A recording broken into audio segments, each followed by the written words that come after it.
Hence che, Kevin Chahachevkatos. Here we are with more dictionary fun.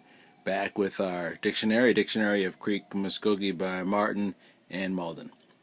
This sample here is used to illustrate the word sokit, which means many.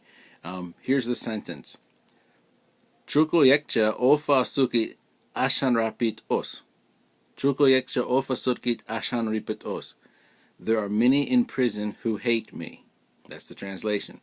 Actually, it was written in Mvskoke first, most likely. It appears on page 112 in the Mvskoke English section of the dictionary.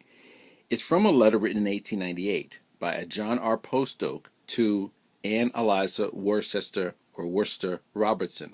There's a collection of her letters, which apparently she or a family member donated to, I believe it's the University of Oklahoma. The collection's there. Judging from what I saw of it, she was heavily involved in the church. I'm not sure if she was a Creek or Mvskoke herself. She may have been a Baptist or Methodist a functionary of some kind. I think one thing about this sentence, what it really illustrates, is the transitional period from the Mvskoke to English, which was very long in Mvskoke history, about a 50, 60-year period, when a large number of Mvskoke individuals who had been raised in that language first learned to read and write it using the Latin alphabet. Many of these individuals also learned to read and write English and speak English, but many did not. And so Mvskoke, written Mvskoke, became the language of their letters, of their sermons for those who were Christian. The Bible was translated into Mvskoke. And so for a long period of time, the Mvskoke government and its newspapers published in Mvskoke. Of course, this is already happening in the Cherokee Nation. I believe also Choctaw, Chickasaw too, though I'm not sure to the extent.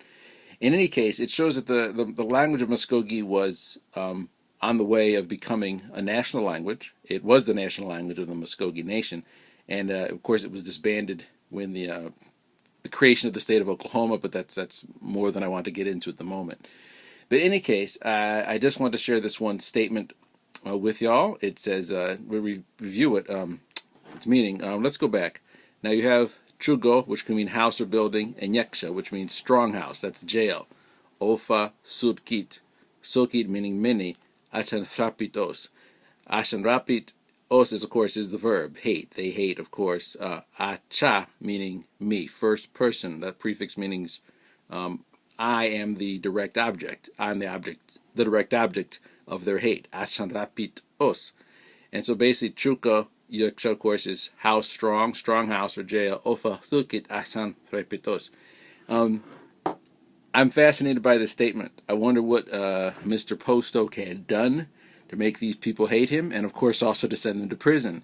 I have some guesses. There was a movement in the country at the time, the temperance movement, which protested the alcohol. It eventually led to prohibition, where alcohol was banned by the U.S. Constitution, and so the Creek Christians would have also been influenced by the same movement, the temperance movement. Maybe this John Postoke preached against liquor sales or gambling and these other evils, and was and ended up sending people to jail or helping send them to jail, and that's why they hate him.